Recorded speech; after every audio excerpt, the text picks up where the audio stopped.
कि चाहे पंच हो, चाहे सरपंच हो, चाहे प्रधान हो, चाहे प्रमुख हो, चाहे विधायक हो, चाहे सांसद हो, सभी के बेटे उस सरकारी स्कूल में पढ़ेंगे। इस चीज का कानून लाएंगे तब जाके ये शिक्षण व्यवस्था जो है ये पूरे तरीके से सही हो पाएगी। क्या बात करेंगे।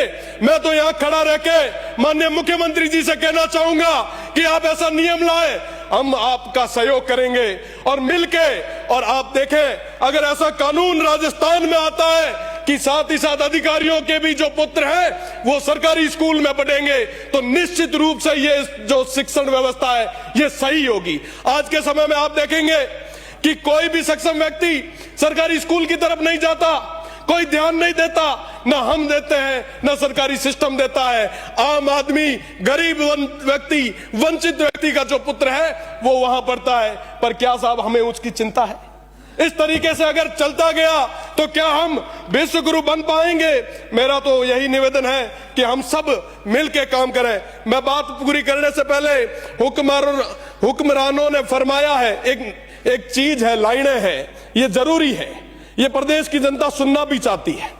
हुक्मरानों ने फरमाया है कि नारों से बदलता है जमाना, सियासतदार कहते हैं सियासतें बदले तो बदलता है जमाना, लेकिन मिजाज है जहां बदलने की इतना कुछ काफी नहीं होता, बदलने वाला खुद बदले तो बदलता है जमाना।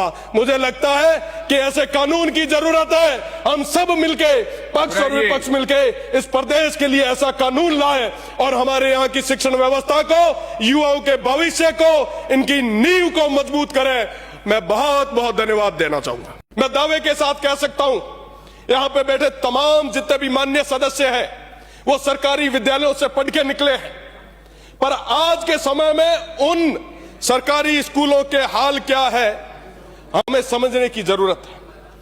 कहीं स्कूलें गिर रही है, कहीं मासूम बच्चे इस सिस्टम की भेंट चढ़ रहे हैं और हम सब मुख्य दर्शक होकर बैठ रहे हैं।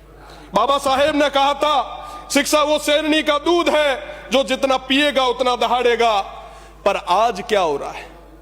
क्या इस तरीके से हम तक्षशिला बनाएंगे? इस तरीके से हम नालंदा बनाएंगे? क्या इस तरीके से हम विश्व गुरु बनेंगे जहां एक 12वीं की स्कूल में एक एक अध्यापक के भरोसे छोड़ रखा है? आज इस तरीके की स्थितियां बन गई है। हम गौरवमय अतीत की बात करते हैं, हम खुशहाल भविष्य की बात करते हैं, पर इन आने वाली पीढ़ी की बात कौन करेगा? मान्य इनकी बात करने की जरूरत है। मेरा निवेदन है पक्ष और विपक्ष से, हर जगह एक चर्चा चलती है कि यहां पे सदन में बैठ के पक्ष और विपक्ष हमेशा ये प्रयास करते हैं कि सरकारी सिस्टम को कैसे कमजोर किया जाए ताकि कोई वंचित, पीड़ित, शोषित आगे उठ के ना आ पाए, कोई इस सदन का हिस्सा ना बन पाए। अगर वाकई आप चाहते हो कि हमारी तरह, हम सभी की तरह कोई ग्रामीण स्कूल से निकल के इस सदन तक पहुंचे, तो उस शिक्षा व्यवस्था को सही करना हमारी प्रायोरिटी होनी चाहिए।